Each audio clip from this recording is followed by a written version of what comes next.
क्या आपकी मांग यहीं तक सीमित रह जाती है कि सिर्फ आपको एक सर्टिफिकेट थमा देने से ही आपको रोजगार करते हैं, रेगुलर वाले से ज़्यादा काम करते हैं, उससे ज़्यादा टाइम दे के आते हैं ऑफिस में, अटेंडेंस लगी हुई है, लेकिन अब जब सर्टिफिकेट मांगने जाए एक्सपीरियंस तो वो क्यों नहीं दे रहे? जातिगत तौर पे कुछ लोगों को आरक्षण मिला हुआ है, कुछ को आर्मी में जैसे कोटा के आधार पे मिला हुआ है, इसी आधार पे ये सब लोग सरकार बीजेपी बोलती है कि हर घर रोजगार का हम वादा लेके चल रहे हैं।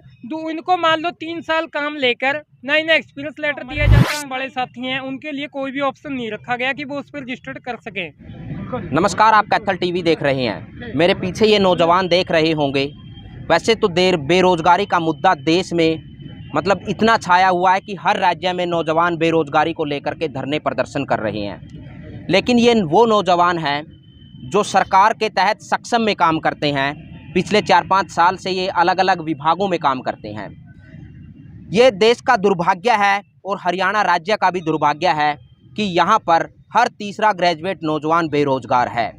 अगली बात करें तो ये नौजवान मांग कर रहे हैं कि जहाँ पर सरकार जिस भी विभाग में इनसे काम करवा रही है उनका ना कोई एक्सपीरियंस मिलता है इनको, और 35 साल के बाद जो बेरोजगारी भत्ता या सक्षम के तहत कट जाता है उसके बाद लाइफ कैसे सिक्योर होगी, तो ये भी इनका एक बड़ा सवाल है। बेरोजगारी को देखते हुए आए दिन नौजवान इस तरह के सवाल भी उठा रहे हैं। सरकार सत्ता में कोई भी हो, हर सरकार से ये सवाल नौजवान पूछ रहे हैं। तो ये नौजवान हमारे साथ हैं, इनकी और भी बहुत सारी समस्याएं हैं। इनसे जानते हैं कि आखिरकार इनकी क्या समस्या है, आज किस चीज़ को लेकर के ये इतने नौजवान एक प्लेटफॉर्म पर आकर के इकट्ठा हो गए हैं। क्या नाम है भाई जी? केसाराम प्योदा जी। अच्छा, किस समस्या को लेकर के आप एकजुट हुए हैं? सर, अपने साथ जितने भी साथी खड़े हैं, ये कैथल के सक्षम जिन्हें आप बेरोजगार सरकारी रिकॉर्ड अनुसार बेरोजगार कह सकते हो, वो अपनी मांगों को लेकर यहाँ पे इकट्ठा होना शुरू हुए हैं। पूरे कैथल ज़िले से ये मांग आ रही है, सभी खंडों से मांग आ रही है कि कैथल के अंदर जो बेरोजगार साथी है वो सरकार से मांग कर रहे हैं, मुख्यमंत्री उप मुख्यमंत्री जी से मांग कर रहे हैं कि जो सरकार ने सक्षम के ऊपर 3 और 35 की कंडीशन लगाई हुई है कि 3 साल काम देंगे, 35 साल तक बेरोजगारी बता देंगे, वो ख़त्म कर दिया जाए। उसको पक्का रोजगार की गारंटी मिले युवा साथियों को। दूसरा, जो सरकार ने हरियाणा कौशल निगम के तहत पोर्टल शुरू किया जिसपे ठेकेदार के थ्रू या सरकारी विभागों में काम कर सके कच्चे कर्मचारी जो है वो अनुभव सर्टिफिकेट के आधार पे उस पोर्टल पर रजिस्टर्ड करवा सकते हैं। अभी आप जैसे सक्षम के तहत काम करते हैं, सरकार की जो गाइडलाइन है उसके हिसाब से जिस भी विभाग में काम करते हैं, आपको वहाँ से कोई एक्सपीरियंस लेटर या कुछ भी मतलब रिटर्न में मिलता है या नहीं मिलता है? जी नहीं, ऐसा कुछ नहीं है। हमारी यही तो मुख्य मांग है, उससे हमें जो अनुभव सर्टिफिकेट है, वो अनुभव प्रमाण पत्र है, सर्टिफिकेट एक्सपीरियंस सर्टिफिकेट को वो हमें मिलना चाहिए, जिसके बेस पे हम उसमें कौशल विकास निगम में रजिस्टर्ड करा सके। या तो सरकार हमें उससे अनुभव सर्टिफिकेट दिला दे, या सरकार हमारे पुराने आंकड़ों को उठाकर रोजगार कार्यालय में हर सक्षम का आंकड़े मौजूद है कि इन्होंने कहाँ काम किया हुआ, उसी के आधार पर उसमें अपना रजिस्टर करने का मौका दे। ये मुख्य मांग। तो जैसे एक दोस्त है अगला, मेरा सवाल ये है कि बीजेपी सत्ता में आने से पहले 2 करोड़ नौकरियों की बात करती है, हरियाणा में 2 लाख नौकरियों की बात करती है, मतलब अलग अलग राज्य में अलग अलग तरीके से बात की जाती है। लेकिन उसके बाद भी बेरोजगारी, जो भाई बता रहे थे कि बेरोजगारी का आंकड़ा इस कदर है कि जिसको बेरोजगार मानती है सरकार उसी को सक्षम के तहत काम देती है। तो आपको क्या लगता है कि रोजगार क्यों नहीं दे पा रही सरकार, और सक्षम के तहत कितने दिन काम चलेगा ऐसे? भाई साहब देखो, सक्षम है, पहले सरकार बोली बस सक्षम वाले को काम देंगे, इनको वो 9,000 रुपये सैलरी देते थे और डिपार्टमेंट में काम मिलता था। मैंने भी काम किया, दूसरे भाई इनती भी काम किया, काम करते हैं, रेगुलर वाले से ज़्यादा काम करते हैं, उससे ज़्यादा टाइम दे के आते हैं ऑफिस में, अटेंडेंस लगी हुई है, लेकिन अब जब सर्टिफिकेट मांगने जाए एक्सपीरियंस का, वो क्यों नहीं दे रहे? वो भी दो। अगर वो एक्सपीरियंस वाला सर्टिफिकेट इनती मिल गया, रोजगार पोर्टल में इनका रजिस्ट्रेशन हो जाएगा, आगे जो अपनी सरकार की वो पॉलिसी है उसमें इनती रोजगार मिल जाएगा। क्या आपकी मांग यहीं तक सीमित रह जाती है कि सिर्फ आपको एक सर्टिफिकेट थमा देने से ही आपको रोजगार की गारंटी मिल जाएगी? भाई साहब, वो मांग तो पूर्ण स्थायी रोजगार की है। भाई स्थायी रोजगार दे गवर्नमेंट, स्थायी नहीं देती, कम से कम ये सर्टिफिकेट तो दे दो, कुछ थोड़ा बहुत इनका काम तो चल लगा। डीसी रेट दोगे तो 35 साल के बाद आप क्या करेंगे फिर? 35 साल के बाद तो वो बंद कर देगी इसको। अगर ये सर्टिफिकेट दे दे, जैसे मेरी एज है 33 है, मेरे को सर्टिफिकेट मिल गया 35 प्लस, अगर सरकार, पहली बात तो ये 35 वाली कंडीशन हटानी चाहिए, ठीक है। अगर नहीं हटाती तो सर्टिफिकेट दे दे, कम से कम 35 साल के बाद किसी विभाग में डीसी रेट पर या कॉन्ट्रैक्ट पर बंदा जॉब तो कर लेगा। कौशल निकल के अंदर तो आ जाएगा, उस गवर्नमेंट की पॉलिसी में तो आ जाएगा। अभी कितने नौजवान हो तुम कैथल जिले में, अगर सक्षमों की जिले बात में की भाई जाए? साहब 36-37 हज़ार के करीब है लगभग, हमारी 37,000 प्लस है जो सक्षम है, रिकॉर्ड में दर्ज है। और बहुत से बंदे ने काम भी मिल रहा, कुछ ने अब भी मिल रहा, काम मिलता रहा, रुकता रहा, अटता रहा, लेकिन किसी को वो नहीं, सर्टिफिकेट नहीं मिल रहा एक्सपीरियंस का। अभी आप किसके माध्यम से ज्ञापन पहुंचा रहे हैं अब जैसे मुख्यमंत्री के पास? हम अभी पहले तो डीसी साहब को देंगे, हमारी कैथलिक जो टीम है, उसके बाद डिप्टी सीएम या सीएम से हमारी मीटिंग होएगी, किसी सरकार के नुमाइंदों को भी हम हमारा वो प्रार्थना पत्र भेज देंगे। और उससे पहले कैथल में जो हमारे पुंडरी विधानसभा से प्रत्याशी रहे हैं राजू डूल जी, उनके उप मुख्यमंत्री जी से इस समस्या का समाधान हम चाहते हैं, क्योंकि उप मुख्यमंत्री जी के पास है भी है इस समस्या का समाधान।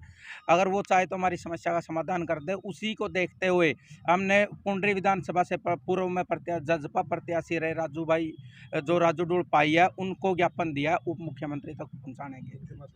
तो ये और भी नौजवान है हमारे साथ, तो क्या लगता है भाई जी आपको कि बीजेपी सरकार जो रोजगार का दावा कर रही थी वो सक्षम के तहत ही एक्सपीरियंस नहीं दे रही नौजवानों को, तो रोजगार कैसे दे पाएगी? देखो जी, हम सभी जो साथी यहाँ पे इकट्ठे हुए हैं, जो कैथल जिला के जो अंडर सभी ब्लॉक आ रहे हैं, सभी ब्लॉकों से आए हैं और सक्षम योजना में काम करते हैं। देखो, हमारा जो मेन सरकार से प्रश्न यही है कि हम सभी से 3 साल काम करवा के, ठीक है, उसके बाद हमें फिर रोज जो भत्ता है वो बंद कर दिया जाता है और हमें काम नहीं मिलता। अब मैं छोटा सा एग्जांपल देना चाहूँगा। अभी सरकार ने हरियाणा कौशल रोजगार निगम बनाया है, ठीक है जी, तो उसके ऊपर जो हमारे सक्षम वाले साथी हैं उनके लिए कोई भी ऑप्शन नहीं रखा गया कि वो उस पर रजिस्टर्ड कर सकें, ठीक है जी। एक तो मेन मांग हमारी यही है, साथियों ने भी बताई है, कि हमें हरियाणा रोजगार कार्यालय की तरफ से एक्सपीरियंस लेटर दिया जाए, ताकि हम हरियाणा कौशल रोजगार निगम पर रजिस्टर्ड करके हमें प्रॉपर रोजगार की व्यवस्था मिले। और दूसरा मैं बताता हूँ कि अभी रोडवेज की हड़ताल चली थी पहले, काफ़ी टाइम पहले, तो उसमें उसने वैसे रख लिए थे ड्राइवर, वो आपको भी पता है, रखे गए थे। तो उसमें क्या है, उनको अब जो हरियाणा कौशल रोजगार निगम बनाया है उनको उस पर रजिस्ट्रेशन करने का मौका दे रहे हैं। देखो, मैं उनके ये नहीं है, मेरे भाई हैं वही, उनको भी रोजगार मिलना चाहिए। और वो तो उनके पास हैवी लाइसेंस है, 10वीं है, कोई +2 है। और ये जो सभी साथी हैं, आप कैमरे से दिखा सकते हो, तो ये जो सभी साथी हैं, कोई ग्रेजुएट है, कोई पोस्ट ग्रेजुएट है, कोई जेवीटी है, कोई एस्टेट क्लियर कर रहा है। इनको सरकार, वैसे तो सरकार बीजेपी बोलती है कि हर घर रोजगार का हम वादा लेके चल रहे हैं, और इनको मान लो 3 साल काम लेकर ना इन्हें एक्सपीरियंस लेटर दिया जाता, ना इन्हें हरियाणा कौशल रोजगार निगम पर कोई ऐसा ऑप्शन दिएगा कि ये उस पर रजिस्टर्ड कर सकें। यह विभाग दुष्यंत के पास है। जेजेपी ने बड़े बड़े वायदे किए थे नौजवानों से, युवाओं की हितैषी सरकार के नाम से, मतलब उसने अपना पूरा विज्ञापन दिया था कि युवाओं की सरकार अगर लेके आनी है तो जेजेपी को सत्ता में पहुंचाओ और युवाओं को रोजगार देगी। लेकिन युवाओं की हालत तो बद से बदतर होती जा रही है जब से वो सत्ता में आई है, इस पे क्या कहेंगे? तो देखो जी, हमारी तो ये है भी, यदि मान लो ये सरकारों का कसूर नहीं होता, सरकारें जब भी आती हैं चुनावों में वो वादे करती हैं कि हम ये करेंगे, हम वो करेंगे, युवाओं को रोजगार देंगे, पर ये है कि हम अपने जो भी मान लो मिलकर आवाज़ नहीं उठाते। यदि हम मिलकर मान लो डिप्टी सीएम के पास, मतलब ये आप मान रहे हैं हम सभी की भाई वायदे वो झूठे होते हैं, वो चुनावी वायदे होते हैं सिर्फ? वो बिल्कुल जी, बिल्कुल।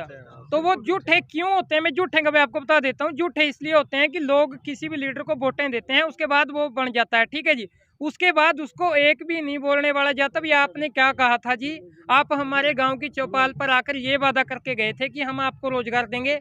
तो मेन तो देखो, मैं अपने सब्जेक्ट से नहीं हटना चाहता, मेन ये है जो हमारे हरियाणा सक्षम योजना में काम करने वाले साथी हैं उनको रोजगार कार्यालय की तरफ से एक्सपीरियंस लेटर दिया जाए, और दूसरा ये है उनको हरियाणा कौशल रोजगार निगम पर रजिस्टर्ड करके उनको प्रॉपर रोजगार मिले। क्योंकि जो हमारे हरियाणा के सक्षम योजना में काम करने वाले साथी हैं, मैं अपने माध्यम से डिप्टी सीएम और अपने सीएम को भी ये बात पहुंचाना चाहूँगा हरियाणा को। ये कैथल के नौजवान ही पहुंचा रहे हैं या पूरे हरियाणा के अलग अलग जगह? ये हमारे सर कैथल के चला हुआ, और कैथल के हम थ्रू है, सभी हरियाणा के सक्षम योजनाओं की यही मांग है कि हमें प्रॉपर रोजगार की व्यवस्था मिले। हाँ जी, अब आज अच्छा, हाँ जी भाई, क्या इसी में 2 लाइन में भी जोड़ना चाहता जोड़ो हूँ। भाई, 4 जो ये उप मुख्यमंत्री के नाम हम नोटिस भेजेंगे, हाँ, जहाँ पे ज्ञापन मिलेंगे, दिया हमारा है, कोई ठीक है। नुमाइंदा मिलेगा बिल्कुल। और हमारी फिर मीटिंग भी होगी उनसे। इसमें 2 लाइन में भी जोड़ना चाहता हूँ, ताकि जो 3 साल का टाइम मिलता है सक्षम के लिए, उसका एक्सपीरियंस की बात हो रही है। जिस तरीके से जातिगत तौर पे कुछ लोगों को आरक्षण मिला हुआ है, कुछ को आर्मी में जैसे कोटा के आधार पे मिला हुआ है, इसी आधार पे ये सब लोग हम बेरोजगार हैं। और सरकार को चाहिए कि हमें भी पूरी जॉब में से कुछ 4-5% 6% हमारा भी सक्षम का भी हिस्सा डाल के, ताकि जब भी गवर्नमेंट की जॉब निकले हमारे एक अलग से कोटा मिले, ताकि 3 साल का जो एक्सपीरियंस है उसके आधार पे हमें परफॉर्मेंस मिले। और बहुत मतलब सरकार के हम हाथ जोड़ कर रिक्वेस्ट करते हैं। तो ये काफ़ी नौजवान थे हमारे साथ, ये देख सकते हैं, ये सक्षम में काम करने वाले नौजवान हैं। देश का दुर्भाग्य है कि नौजवानों को एकजुट होकर के बेरोजगारी के लिए आवाज़ उठानी पड़ रही है। जो यूथ उत्पादन के क्षेत्र में लगना चाहिए था, जो नौजवान उत्पादन या विकास के कार्य में जुटना चाहिए था, वो आज सड़कों पर आकर के सरकार के खिलाफ नारे प्रदर्शन कर रहा है, धरनेबाजी कर रहा है, उसके खिलाफ विरोध जता रहा है। दुष्यंत चौटाला जेजेपी जो बड़ी बड़ी बातें करती थी युवाओं के बारे में, अभी यह विभाग उन्हीं के पास है, लेकिन उस विभाग के नौजवानों की हालत आप देख सकते हैं कैमरे के सामने। बाकी मैं प्रवीण कुमार, कैमरा सहयोगी अजय के साथ, धन्यवाद।